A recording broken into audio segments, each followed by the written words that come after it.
지금부터 선고를 시작하겠습니다. 2024 헌나 2호 감사원장 탄핵 청구인 국회 피청구인 감사원장 체제해.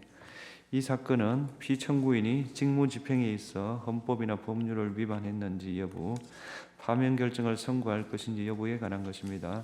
먼저 주문을 선고하고 법정 의견의 요지는 김영두 재판관께서, 재판관 이미선, 정정미, 정계선의 별개 의견의 요지는 정정미 재판관께서 설명하겠습니다. 탄핵 사건이므로 선고 시각을 확인하겠습니다. 지금 시각은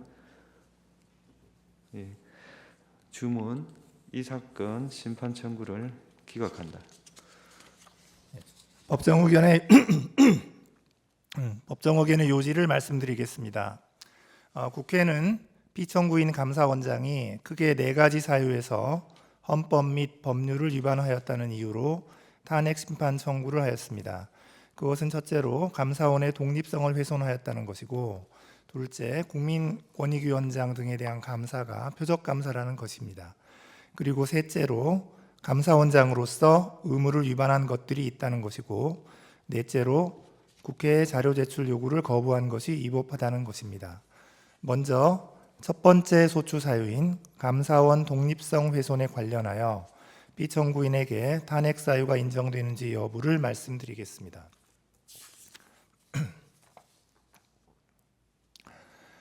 먼저 피청구인이 국회 법제사법위원회 전체 회의 및 국정감사에서 감사원이 대통령의 국정 운영을 지원하고 있다는 취지로 발언한 것이 감사원의 독립성을 훼손하였는지 여부를 보겠습니다.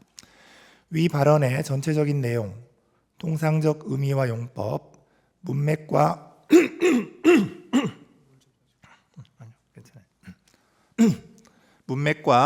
표현의 전 취지, 표현의 경위 등을 종합하면 감사원이 대통령의 국정 운영을 지원한다는 것은 감사원의 성실한 감사를 통하여 원활한 국정 운영에 기여할 수 있다는 취지로 해석할 수 있습니다.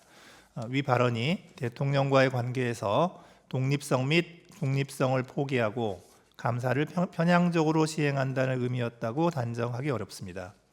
설령 발언 내용에 다소 부적절하게 보이는 부분이 있다고 하더라도 피청구인의 발언은 국회의원의 질문에 대한 대답 과정에서 수동적으로 이루어진 것입니다. 또한 대통령이 국가원수로서의 지위를 고려할 때 국가 전체를 이롭게 한다는 의미로 받아들여질 여지가 없지 않습니다.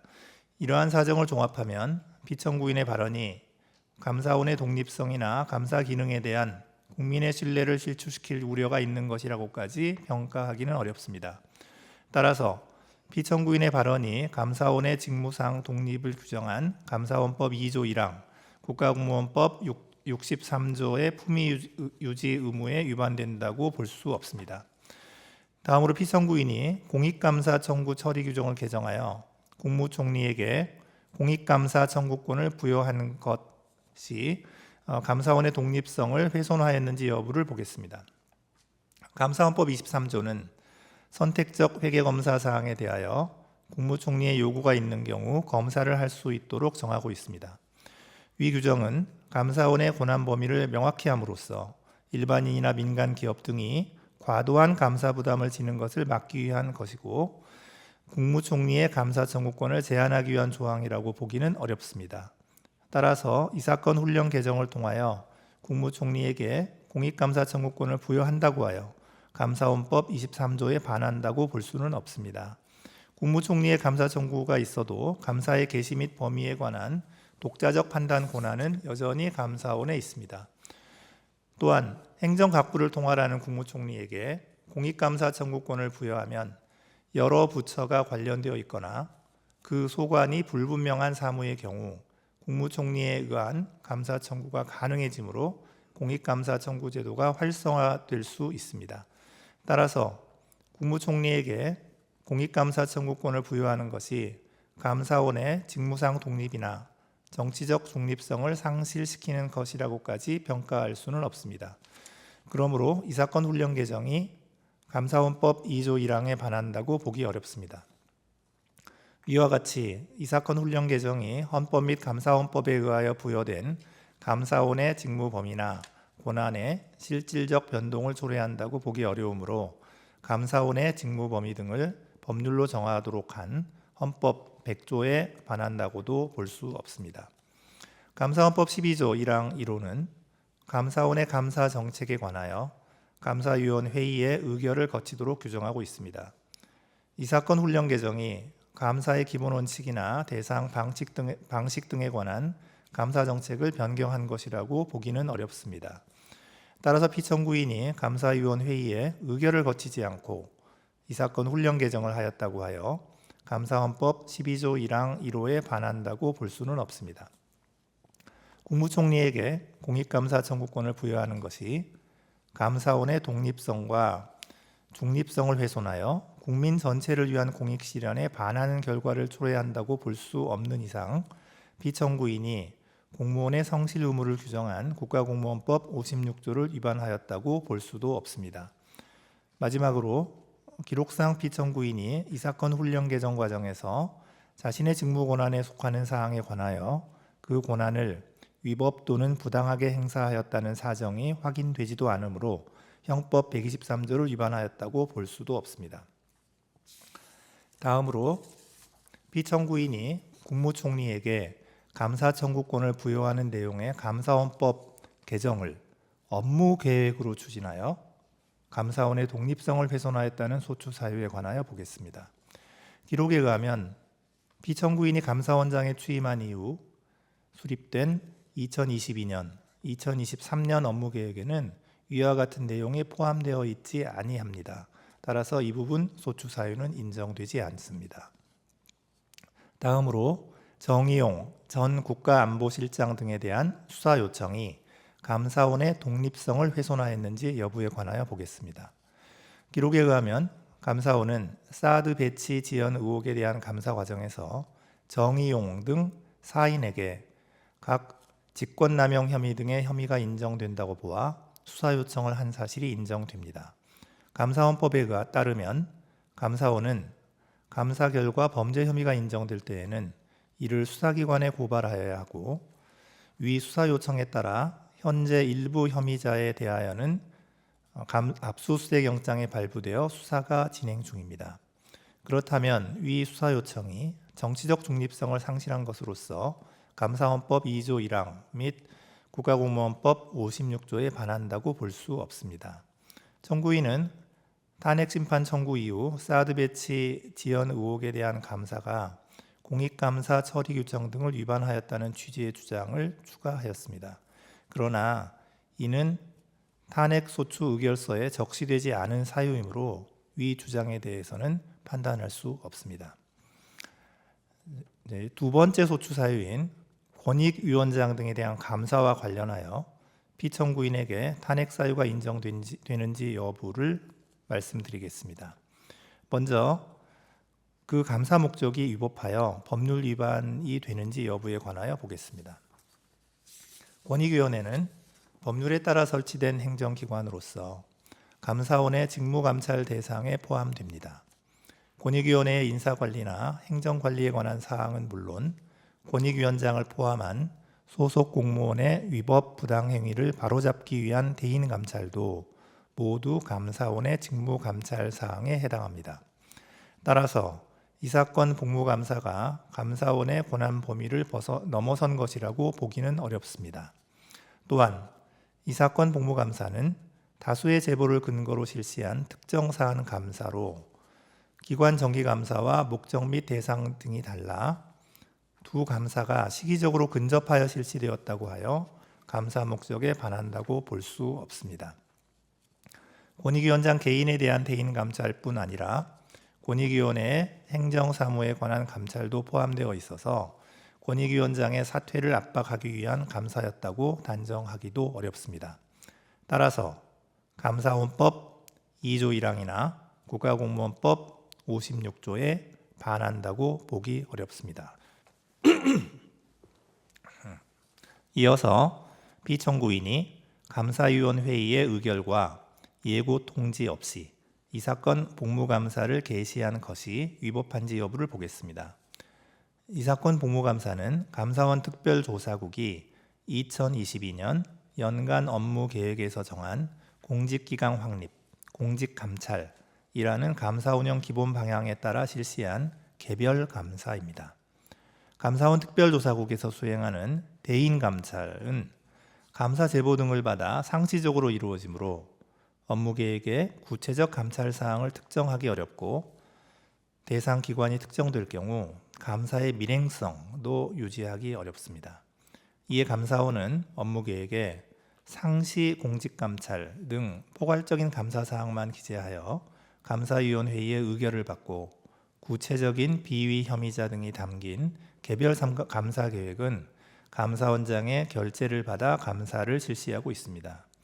따라서 감사위원 회의의 의결 없이 이 사건 복무감사를 개시한 것이 감사원법 2조 1항이나 국가공무원법 56조를 위반한 것이라고 보기 어렵습니다.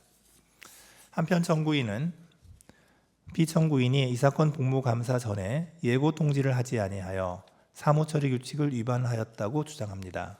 그러나 사무처리 규칙 위반만으로는 탄핵소추 사유를 인정하기가 어렵습니다. 다음으로 피청구인이 전현희 전 권익위원장에 대하여 수사 요청을 한 것이 위법한지 여부를 보겠습니다.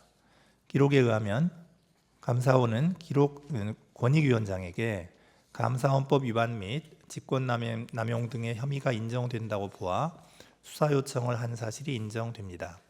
감사원은 감사 결과 범죄 혐의가 있다고 인정할 때에는 이를 수사기관에 고발하여야 합니다.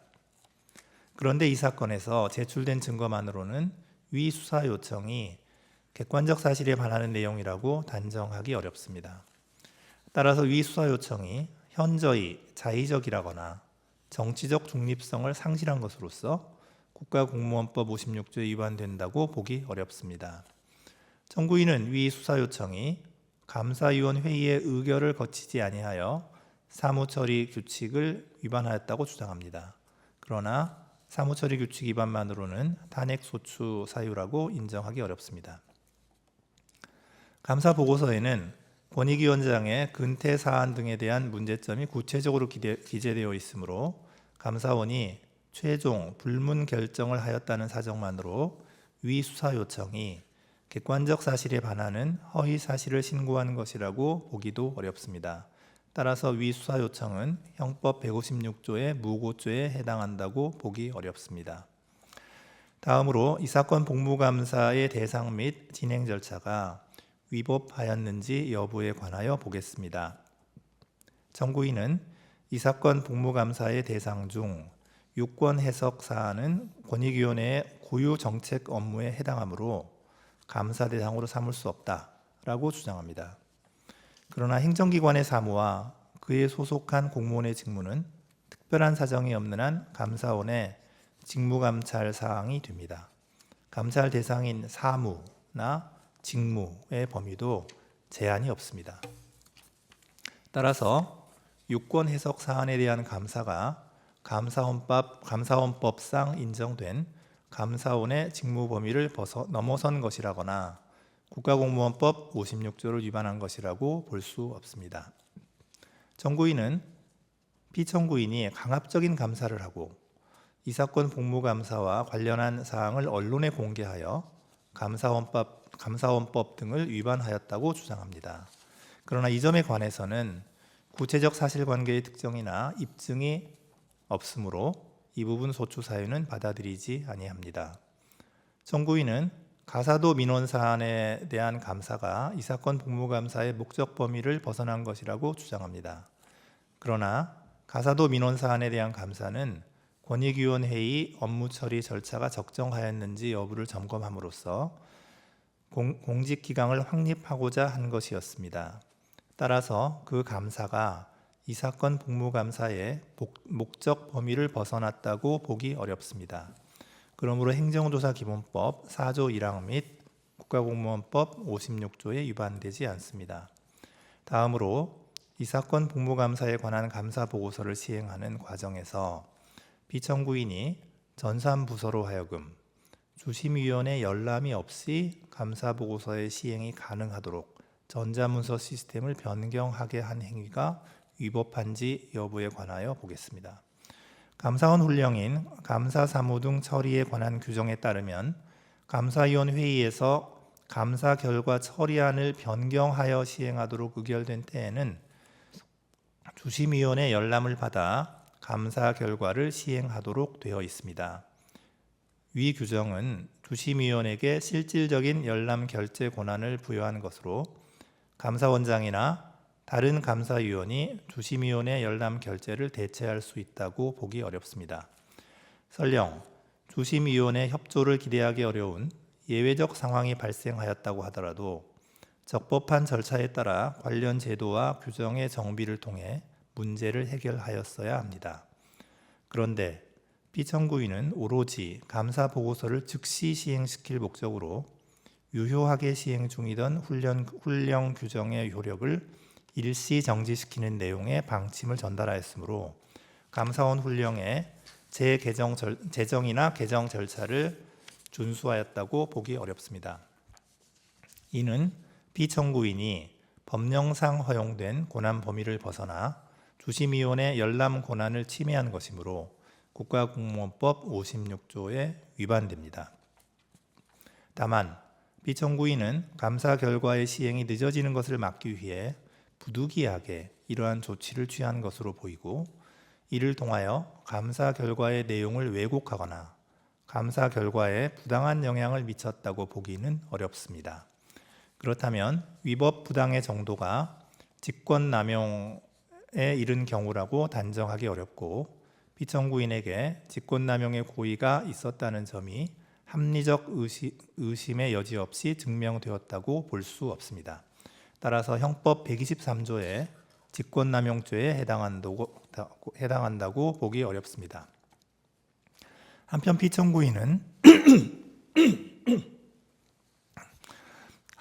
피청구인은 전자문서 시스템 구조 자체를 변경한 것일 뿐 여전히 주심위원회 열람은 결재 요청 상태에 머물러 있고 결재일도 공란으로 표시되어 있습니다. 따라서 피청구인이 허위 정보를 입력한 것이라고는 보기 어려우므로 형법 227조의 2 공전자 기록 위작 변작죄에도 해당하지 않습니다. 이제 다음으로 세 번째 소추 사유, 감사원장으로서의 의무를 위반한 것들이 상당히 있다는 점과 관련해서 피청구인에게 탄핵 사유가 인정되는지 여부를 말씀드리겠습니다. 먼저 대통령실 관저 이전 감사와 관련하여 법률 위반이 있었는지 여부를 보겠습니다.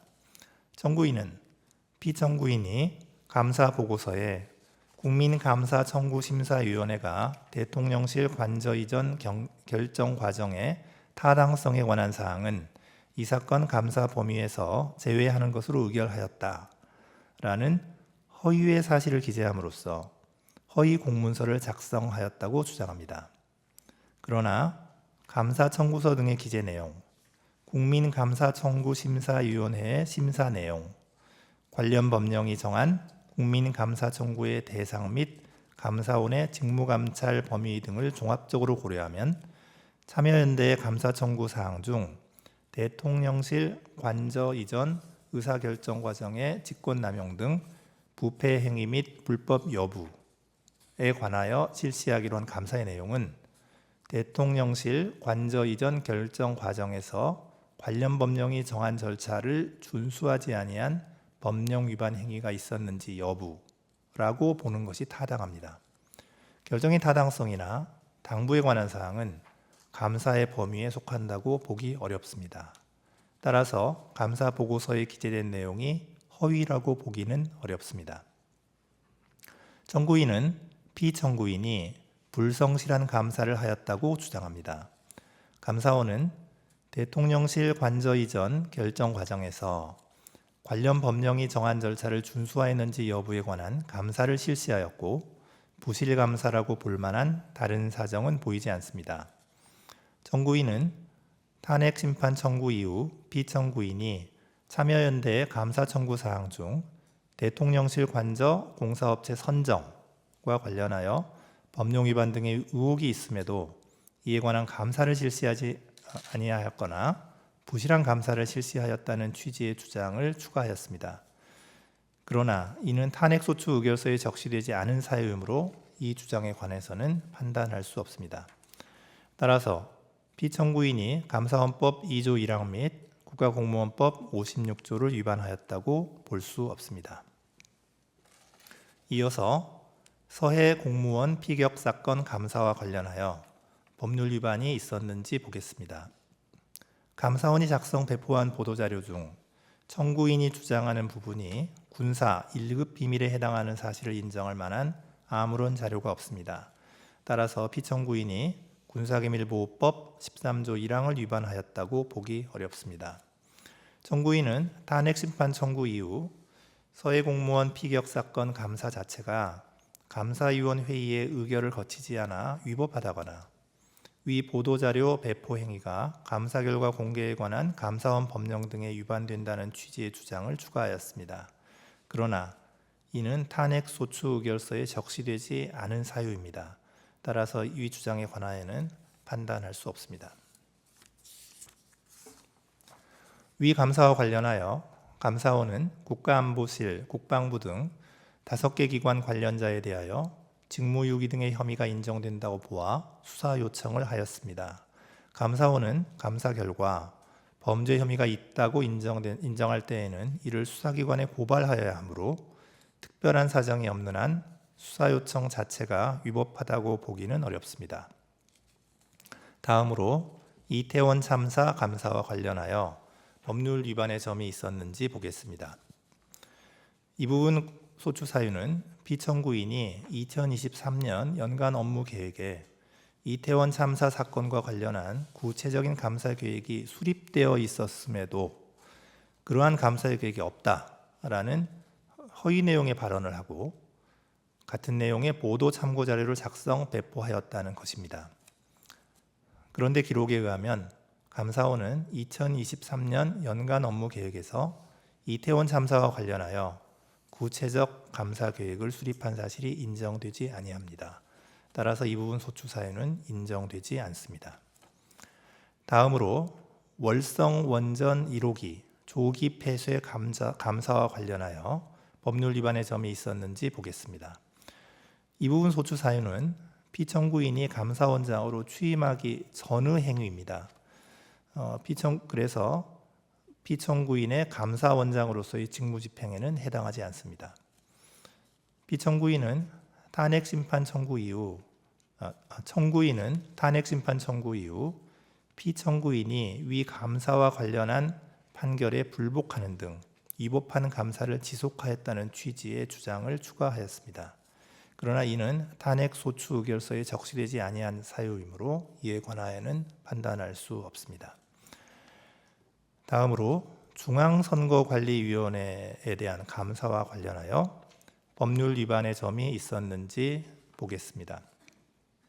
중앙선거관리위원회에 대한 감사는 합의제 기관인 감사위원회의의 의결에 따라 실시된 것이므로 특별한 사정이 없는 한 피청구인이 감사원장의 지위에서 행한 행위라고 보기 어렵습니다. 따라서 이 부분 소추 사유를 피청구인이 감사위원회의의 구성원으로서 한 위 감사 실시에 관한 의결을 문제 삼는 것으로 보더라도 기록상 피청구인이 감사위원에게 부여된 권한을 그 취지에 명백하게 어긋나게 행사하였음을 인정할 자료를 찾아볼 수 없습니다. 따라서 이 부분 소추 사유는 인정되지 않습니다. 네 번째 소추 사유인 피청구인이 국회 법제사법위원회의 서류 제출 요구에 응하지 않고 현장 검증 당시 기록의 열람을 거부한 행위가 위법한지 여부에 관하여 보겠습니다. 먼저 법제사법위원회의 서류 제출 요구에 관하여 보겠습니다. 법제사법위원회의 2024년 9월 25일자 의결에 따라 이루어진 서류 등의 제출 요구는 제출 요구일 하루 전인 2024년 10월 6일 감사원에 송달되었습니다. 정청래 위원 등의 2024년 9월 24일자 서류 제출 요구 목록은 제출 요구일 2일 내지 5일 전인 2024년 9월 25일 감사원에 송달되었습니다.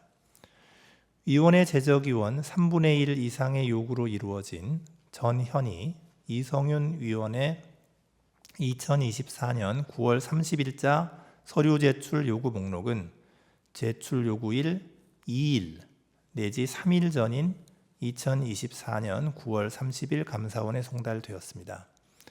따라서 위 서류 제출 요구들은 서류 제출 요구가 늦어도 제출 요구일 7일 전에 송달되어야 한다라는 국회에서의 증언 감정 등에 관한 법률이 정한 절차를 준수하였다고 보기 어렵습니다. 그렇다면 적법한 절차에 따라 서류 제출 요구가 있었다고 보기 어려우므로 피청구인의 서류 제출 거부 행위는 국회 증언 감정법에 위반된다고 볼 수 없습니다. 다음으로 현장 검증에 관하여 보겠습니다. 이 사건 현장 검증 실시 통보서는 국회 증언 감정법이 정한 절차를 준수하여 송달되었습니다. 피청구인은 현장 검증 실시 중에 회의록 열람을 거부하였고 국회 증언 감정법상 검증을 거절할 수 있는 사유에 관한 소명도 이루어지지 않았습니다. 따라서 이러한 열람 거부 행위는 국회 증언 감정법 10조 4항 및 4조 1항에 위반됩니다. 다만 감사원은 감사원의 직무상 독립성을 저해할 우려가 있어서 감사위원회의 회의록을 제출할 수가 없다라는 취지의 답변서를 제출하였습니다. 이에 비추어 보면 감사원장인 피청구인이 구체적으로 직무를 수행해야 할 자기 의무가 있는데도 이를 저버린다고 인식하고 의무를 이행하지 않은 것으로까지 보기는 어렵습니다. 따라서 위 열람 거부 행위 등이 형법 122조 직무유기죄에 해당한다고는 볼 수 없습니다. 피청구인이 감사원장으로서의 권한을 남용하여 감사원 소속 공무원으로 하여금 국회에 서류 제출 요구 등을 거부하도록 지시하였다는 점은 이를 입증할 만한 자료가 없습니다. 따라서 형법 123조에 직권남용죄가 성립한다고 보기 어렵습니다. 마지막으로 앞서 인정된 법률 위반 사항들이 피청구인을 파면할 정도로 중대한 법 위반에 해당하는지 여부에 관하여 종합적으로 살펴보겠습니다. 감사원장의 파면을 요청할 정도로 중대한 법 위반인지 여부는 법 위반 행위가 헌법 질서에 미치는 부정적 해악과 감사 기능의 독립적 수행을 위하여 신분이 보장되는 감사원장의 헌법상 지위 등을 함께 고려하여 판단하여야 합니다. 피청구인은 감사원의 전자문서 시스템을 변경하여 주심위원회 열람 없이 감사보고서를 시행할 수 있도록 함으로써 국가공무원법 56조를 위반하였습니다. 다만 이는 감사 결과의 원활한 시행을 위한 것으로 볼 여지가 있고 피청구인에게 특별히 감사 결과에 관여하거나 부당한 영향을 미치기 위한 의도가 있었다고 보기는 어렵습니다. 또한 피청구인은 국회위원회 현장 검증 당시 감사위원 회의의 회의록에 대한 열람을 거부함으로써 국회 증언 감정법을 위반하였습니다. 그러나 감사위원회의 운영 등에 관한 규칙에 의하면 감사위원 회의의 회의는 공개하지 않도록 정하고 있고 이는 감사원의 직무상 독립성과 정치적 중립성을 확보하기 위한 것으로 보입니다. 또한 피청구인은 현장 검증 당시 감사 보고서 등을 공개하고 감사위원 회의에 참여하였던 감사위원들을 증인으로 참석하도록 하였습니다. 이러한 점을 고려하면 피청구인이 법질서를 무시하거나 이에 역행하고자 하는 적극적인 의도로 법률을 위반하였다고 보기는 어렵습니다. 그렇다면 피청구인의 법 위반이 헌법 질서에 미치는 부정적 영향이나 해악의 정도가 중대하여 피청구인에게 간접적으로 부여된 국민의 신임을 박탈하여야 할 정도에까지 이르렀다고 단정하기 어렵습니다. 따라서 피청구인의 파면을 정당화하는 사유가 존재한다고 볼 수 없습니다. 이상입니다. 재판관 이미선, 재판관 정정미, 재판관 정계선의 별개 의견의 요지를 말씀드리겠습니다. 이 사건 심판 청구가 기각되어야 한다는 결론에 있어서는 법정 의견에 동의하나 피청구인이 전자문서 시스템을 변경한 행위, 국회위원회의 현장 검증 시 회의록 열람을 거부한 행위에 더하여 이 사건 훈령 개정으로 국무총리에게 감사 청구권을 부여한 행위 역시 감사원의 독립성과 중립성을 훼손하는 것으로서 헌법 및 감사원법 등에 위반된다고 봅니다. 먼저 이 사건 훈령 개정이 감사원법 2조 1항 및 23조를 위반하였다는 점에 대해서 보겠습니다. 감사원은 사정 기능을 담당하는 권력기관으로서 직무상 독립성과 정치적 중립성을 중요한 요소로 합니다. 감사원이 감사 과정에서 정치적 편향성을 가질 경우 표적 감사 내지 면죄부 감사가 될 수 있어 감사 기능의 본래 목적을 충족하지 못하기 때문입니다.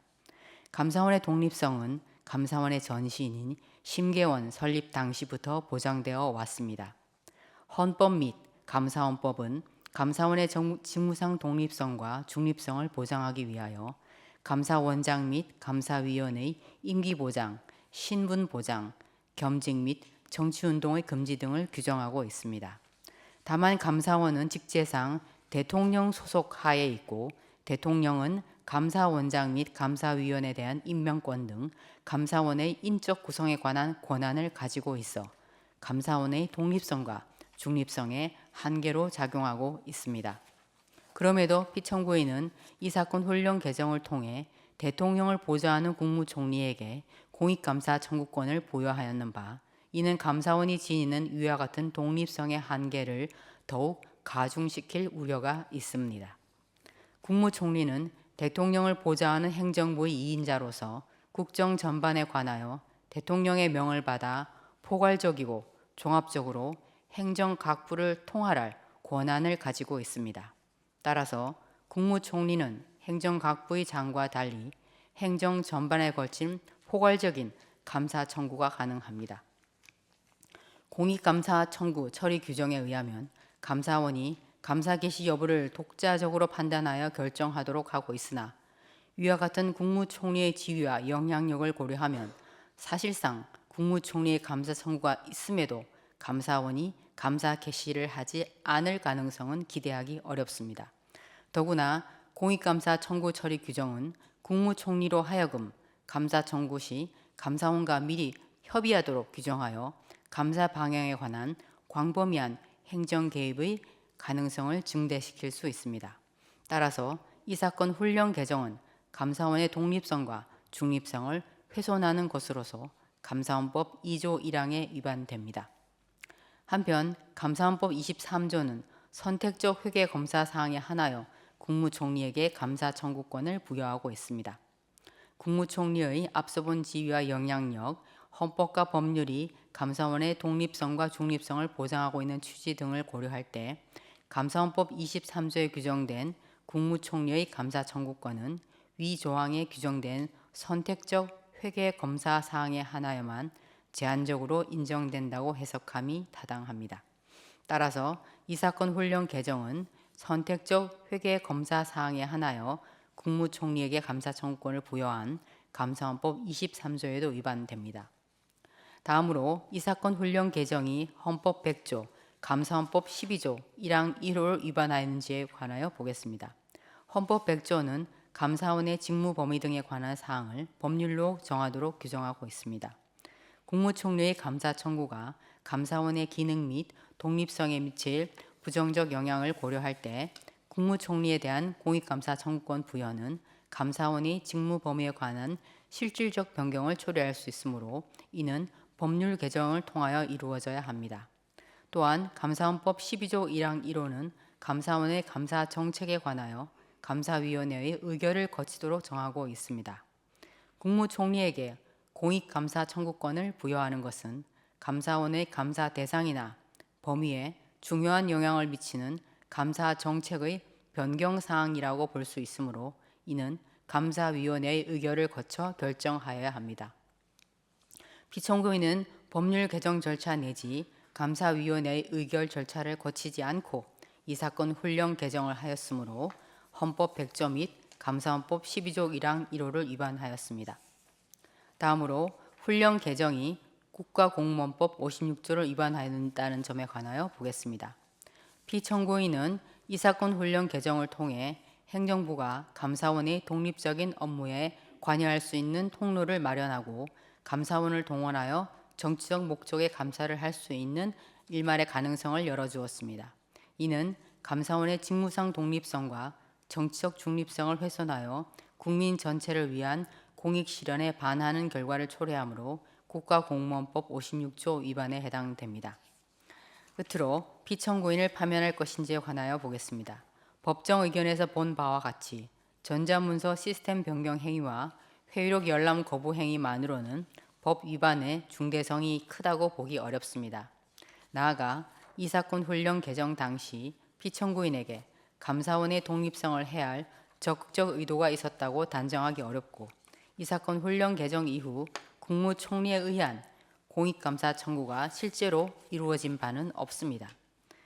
그렇다면 이상과 같은 위헌, 위법 행위들을 종합하여 보더라도 피청구인의 법 위반이 임명권자를 통하여 간접적으로 부여된 국민의 신임을 박탈하여야 할 정도로 중대하다고 인정하기 어렵습니다. 따라서 피청구인에 대한 파면 결정을 정당화하는 사유가 존재한다고 볼 수 없습니다. 이상입니다. 2024 헌나 3 검사 탄핵 청구인 국회 피청구인 검사 이창수. 이 사건은 피청구인이 직무 집행에 있어 헌법이나 법률을 위반했는지 파면 결정을 선고할 것인지 여부에 관한 것입니다. 이 사건은 국회의 탄핵소추안 의결 과정에서 필요한 법정 절차가 준수되었고 이 사건 탄핵소추의 주요한 목적은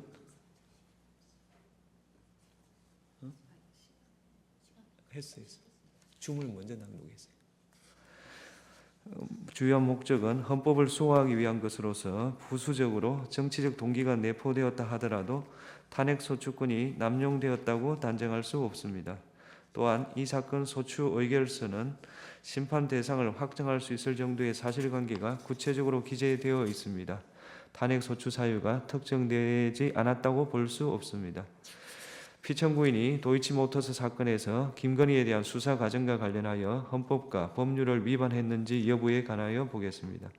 피청구인은 서울중앙지방검찰청 검사장으로 도이치모터스 사건을 담당하는 수사팀을 지휘 감독하였습니다. 수사팀은 비공개로 김건희를 조사하고 불기소 처분을 하였는데 그 과정에서 수사심의위원회의 심의를 거치지 않았습니다.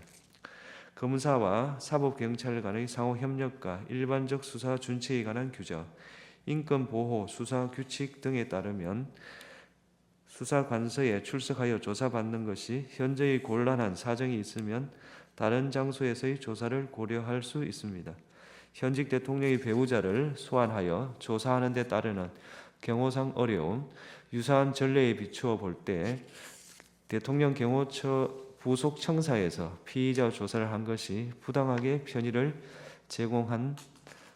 제공하여 수사에 관한 재량을 남용한 것이라고 단정할 수 없습니다. 수사심의위원회를 통한 의견 청취는 임의적 절차로 소집 요청은 지방검찰청 검사장의 소집 여부는 검찰총장의 재량사항입니다. 불기소 처분 당시 검찰총장의 수사권이 배제되어 있어 피청구인은 수사의 공정성에 대한 다른 논란을 일으킬 여지가 있으므로 소집 요청을 하지 않았다고 주장하는 바 피청구인이 소집 요청을 하지 않은 것이 재량을 남용했다고 할 수 없습니다. 도이치모터스 사건의 수사 과정, 주범, 공범에 대한 형사재판에서 김건희 명의의 증권 계좌들이 주범들의 시세 조정 범행에 활용된 사실은 확인되었습니다. 따라서 김건희에게 공동 가공의 의사가 있었는지 정범이 시세 조종 행위를 한다는 사실을 인식하였는지 여부를 확인하기 위해 김건희의 문자나 메신저 내용, PC 기록 등을 확보할 필요가 있었음에도 불구하고 피청구인이 위와 같은 증거를 수집하기 위해 적절히 수사를 지휘 감독하였는지 다소 의문이 있습니다. 다만 피청구인은 수사가 시작된 뒤 4년이 지나고 시세 조정 사실이 일어난 지 상당한 기간이 지난 뒤 수사에 관여하게 돼 추가 수사를 하여도 별다른 증거를 수집할 가능성이 없다고 판단하였을 수 있고, 이 사건 심판에서 청구인의 기록 인정등본 송부 촉탁 신청에 대해 서울고등검찰청에서 송부 불가 회신을 하여 추가 수사 필요성 여부를 판단할 수 있는 자료가 충분하지 않습니다. 피청구인이 수사를 지휘함에 있어 재량을 남용하였다고 단정하기 어렵습니다. 피청구인이 불기소 처분 뒤 기자회견, 백브리핑에서의 발언, 보도 참고 자료 배포, 국정감사 중 발언과 관련하여 헌법과 법률을 위반하였는지 여부를 보겠습니다. 피청구인은 기자회견, 백브리핑에 참석하지 않았고 당시 배포된 보도 참고 자료에는 이 사건 소추 의결서에서 지적하는 허위 사실이 기재되어 있지 않습니다. 피청구인은 국정감사에서 정청래 위원장이 도이치모터스 사건으로 피압수자를 김건희로 하는 압수수색 영장 청구는 안 한 것이 아니냐 취지로 질문하자 그렇다 취지로 답하였습니다. 피청구인이 이 사건 소추 의결서에 지적한 허위 사실, 영장 청구를 하였으나 기각되었다는 답변을 했다고 볼 수 없습니다. 피청구인이 당시 이 사건 수사팀이 코바나 컨텐츠 협찬 뇌물수수 의혹 사건, 도이치모터스 사건을 같이 수사했다고 발언한 것은 수사팀이 2020년 11월 5일 코바나 사건을 배당받았고 도이치모터스 사건은 코바나 사건에 관한 김건희의 휴대전화, PC 등을 대상으로 한 영장 청구 직후인 2020년 11월 25일 수사팀으로 재배당되었으므로 허위사실이라고 단정하기 어렵습니다. 다만 피청구인의 발언으로 인해 법원이 도이치모터스 사건과 관련하여 김건희에 대한 압수수색 영장을 기각했기 때문에 수사팀이 김건희 휴대전화나 PC 등을 압수하여 수사할 수 없었다고 오해할 여지가 있었습니다. 그러나 다른 주범 등의 경우에는 도이치모터스 사건과 코바나 사건을 동시에 적시하여 영장을 청구한 사례가 있기 때문에 피청구인이 김건희에 대해 도이치모터스 사건과 코바나 사건을 동시에 적시하여 영장을 청구한 경우가 없다는 점을 알면서 다른 피의자 사례를 언급한 것이라고 단정하기 어렵습니다. 피청구인은 유상범위원회 전주 중에 압수수색 영장을 청구하여 계좌 추적을 한 사람이 있느냐는 질문에 없다고 답변하였는데, 피청구인은 이 승건에 대한 압수수색 사례의 경우 단순한 전주가 아니라 시세 조종 주범으로 의심되어 압수수색을 한 것이어서 위와 같이 답변한 것이라고 주장하고 피청구인이 허위의 진술을 한 것이라고 단정하기 어렵습니다. 피청구인은 국정감사 중 김건희가 옆에 있었는지 확실하지 않았다는 이정필의 법정 진술을 그 자리에 있었는지 기억이 잘 안 난다라고 말한 것으로 표현하였습니다. 다만 피청구인이 그 차이를 인식하고도 의도적으로 이정필의 법정 진술을 김건희에게 유리하게 변경하여 진술한 것이라고 보이지는 않습니다. 이러한 사정을 종합하면 피청구인의 국정감사에서의 답변이 법령을 위반한 것이라고 볼 수 없습니다. 피청구인이 검사 김민구를 도이치모터스 사건 수사에 참여한 것에 관하여 보겠습니다. 직무 대리 명령의 요건이나 절차상 어떠한 위법이 있었는지 구체적 증명이 없으므로 피청구인이 검사 김민구의 수사 참여와 관련하여 헌법이나 법률을 위배했다고 인정되지 않습니다. 그렇다면 김건희의 도이치모터스 사건의 수사 과정, 김건희에 대한 불기소 처분 뒤 기자회견, 국정감사장에서 발언, 보도 참고 자료 제공, 검사 김민구의 도이치모터스 수사 주가 조작 사건 수사 참여와 관련하여 피청구인이 직무집행에 있어서 헌법이나 법률을 위배한 때에 해당하지 아니하므로 이 사건 심판 청구는 이유 없습니다. 주문, 지금 시각은 주문을 선고하겠습니다. 주문, 이 사건 심판 청구를 기각한다. 2024 헌나사 검사 탄핵, 청구인 국회, 피청구인 검사 조상원. 이 사건은 피청구인이 직무집행에 있어서 헌법이나 법률을 위반했는지 여부, 파면 결정을 선고할 것인지 여부에 관한 것입니다. 이 사건은 앞서 2024 헌나 사무에서 본 것과 마찬가지로 탄핵소추안 의결 과정에서 필요한 법정 절차가 준수되었고 탄핵소추권이 남용되었다고 단정할 수 없으며 탄핵소추 사유가 특정되지 않았다고 볼 수 없습니다. 피청구인이 도이치모터스 주가 조작 사건에서 김건희에 대한 수사 과정과 관련하여 헌법과 법률을 위반하였는지 여부에 관하여 보겠습니다. 피청구인은 서울중앙지방검찰청 4차장 검사로서 김건희의 도이치모터스 주가 조작 사건을 담당하는 수사팀을 지휘감독하였습니다. 2024 헌나 3호 사건에서 살핀 바와 같이 피의자를 대통령 경호처 부속청사에서 조사를 한 것이 부당하게 편의를 제공한 것은 아니어서 피청구인이 수사에 관한 재량을 남용한 것이라고 단정할 수 없습니다. 피청구인은 수사심의위원회 소집 요청이나 소집을 할 권한이 없으므로 수사심의위원회의 의견 청취를 거치지 않은 것이 피청구인의 재량 남용이라고 할 수 없습니다. 피청구인이 증거를 수집하기 위해서 적절히 수사를 지휘 감독하였는지 다소 의문이 있습니다. 다만 피청구인은 시세 조정 시기 수사가 시작된 뒤 상당한 기간이 지나 수사에 관여하였고 이 사건 심판에서 추가 수사 필요성 여부를 판단할 수 있는 자료가 충분하지 않으므로 피청구인이 재량을 남용하였다고 단정하기 어렵습니다. 피청구인이 불기소 처분 뒤 기자회견, 백브리핑에서 발언, 보도 참고 자료 배포, 국정감사 중의 발언과 관련하여 헌법과 법률을 위반하였는지 여부를 보겠습니다. 2024년 10월 17일 기자회견, 백브리핑에서 이 사건 소추 의결서에 지적하는 발언을 한 것은 피청구인이 아니며 당시 배포된 보도 참고 자료에는 이 사건 소추 의결서에서 지적하는 허위 사실이 기재되어 있지 않습니다. 2024년 10월 18일 국정감사에서 발언은 이창수가 하였고 피청구인은 발언하지 않았습니다. 피청구인이 기자회견, 백브리핑, 국정감사 중 허위 사실을 말하였다는 소추 사유는 인정되지 않습니다. 따라서 김건희의 도이치모터스 사건의 수사 과정, 김건희에 대한 불기소 처분 뒤 기자회견, 국정감사장에서 발언, 보도 참고 자료 제공 관련해서 피청구인이 직무집행에 있어서 헌법이나 법률을 위반한 때에 해당한다고 인정되지 않으므로 이 사건 심판 청구는 이유 없습니다. 선고 시각은 주문을 선고하겠습니다. 이 사건 심판 청구를 기각한다. 2024 헌나 5호 검사 탄핵 청구인 국회 피청구인 검사 최재훈 이 사건은 직무 집행에 있어서 헌법이나 법률을 위반했는지 파면 결정을 선고할 것인지 여부에 관한 것입니다. 이 사건은 앞서 2024 헌나 3호에서 본 바와 같이 탄핵소추안 의결 과정에서 필요한 법정 절차가 준수되었고 탄핵소추권이 남용되었다고 단정할 수 없으며 탄핵소추 사유가 특정되지 않았다고 볼 수 없습니다.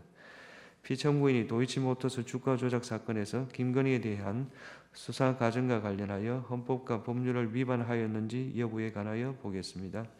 피청구인은 도이치모터스 사건의 수사팀 부장검사로 임명되었습니다. 2024 헌나 3 사건에서 살핀 것과 같이 피의자를 대통령 경호처 부속청사에서 조사를 한 것이 부당하게 편의를 제공한 것은 아니어서 피청구인이 수사에 관한 재량을 남용한 것이라고 단정할 수 없습니다. 피청구인은 수사심의위원회 소집 요청이나 소집을 할 권한이 없습니다. 수사심의위원회 의견 청취를 거치지 않은 것은 피청구인이 재량을 남용한 것이라고 할 수 없습니다. 피청구인이 위와 같은 증거를 수집하기 위해 적절히 수사를 하였는지 다수 의문이 있습니다. 다만 피청구인은 시세 조정 시기 수사가 시작된 뒤 상당한 기간이 지나 수사에 관여하였고 이 사건 심판에서 추가 수사 필요성 여부를 판단할 수 있는 자료가 충분하지 않으므로 피청구인이 재량을 남용하였다고 단정하기 어렵습니다. 피청구인이 불기소 처분 뒤 기자회견, 백브리핑에서 발언, 보도 참고자료 배포, 국정감사 중 발언과 관련하여 헌법과 법률을 위반했는지 여부에 관해서 보겠습니다. 기자회견 및 백브리핑에서 피청구인은 기자들의 질문에 답하였습니다. 이 자리에서 배포된 보도 참고 자료에는 허위 사실이 기재되어 있지 않으므로 보도 참고 자료 배포와 관련하여 형법상 허위 공문서 작성, 동행사죄에 해당한다고 볼 사정은 없습니다. 피청구인은 도이치모터스 사건에서 김건희의 휴대전화 등에 대한 영장 청구를 하였으나 기각되었다고 발언하였는데 이 영장은 코바나 사건에 관한 것입니다. 피청구인은 코바나 사건은 도이치모터스 사건의 수사를 무마하기 위한 것이었다고 의심하였고 영장에 이러한 취지가 기재되어 있었으며 피의자도 서로 겹치는 부분이 있었으므로 기자들에게 위와 같은 맥락을 설명하고자 한 것이라고 주장하고 구로소에 대한 압수수색 영장 등에는 실제로 코바나 사건과 도이치모터스 사건이 함께 피사실로 기재된 경우가 있습니다. 피청구인은 장시간에 걸쳐 질의응답을 하는 과정에서 도이치모터스 사건과 코바나 사건을 연관지어 설명하다가 다소 모호하여 혼동을 초래하는 발언을 하였을 가능성이 있습니다. 영장 청구가 모두 피청구인이 수사팀으로 발령받기 전 일어난 것으로 피청구인이 실제 사실과 다른 부분이 있다는 것을 명확하게 인식하면서 발언하였다고 단정하기는 어렵습니다. 피청구인이 도이치모터스 사건과 코바나 사건을 동시에 수사하였다고 발언한 것은 수사팀이 두 사건을 모두 담당하였다는 점, 도이치모터스 사건의 고발 시기 등에 비추어 허위라고 보기 어렵습니다. 피청구인은 단순한 계좌주에 대해서는 압수수색 영장을 집행한 사례가 없다고 말하였습니다. 피청구인은 도이치모터스 사건 혐의로 압수수색 영장이 청구된 이 증거는 공동정범이라고 의심되었던 인물이어서 단순한 계좌주가 아니라고 해명하고 이와 달리 부실 수사를 숨기기 위하여 허위 답변을 하고자 한 것이라고 단정하기는 어렵습니다. 피청구인은 이정필이 법정에서 진술한 것을 과장하였습니다. 그런데 피청구인은 이정필의 수사 초기 진술과 법정 진술이 상이하여 다소 부정확한 설명을 하게 되었다는 취지로 해명하고 피청구인이 허위임을 인식하고 의도적으로 발언을 하였다고 인정할 증거가 부족하여 형법상 허위사실 유포에 의한 업무방해죄에 해당하기 어려우며 국가공무원법 56조, 63조를 위반한 것이라고 볼 수 없습니다. 한편 소추 사유 중 피청구인은 국정감사에 출석하지 않았습니다. 국정감사 중 허위사실을 말하였다는 소추 사유는 인정되지 않습니다. 따라서 김건희의 도이치모터스 사건의 수사 과정, 김건희에 대한 불기소 처분 뒤 기자회견, 국정감사장에서 발언, 보도 참고 자료 제공과 관련하여 피청구인이 직무 집행에 있어서 헌법이나 법률을 위반한 때에 해당한다고 인정되지 않으므로 이 사건 심판 청구는 이유 없습니다. 선고 시각이 주문을 선고하겠습니다. 이 사건 심판 청구를 기각한다. 이상 선고를 마치겠습니다.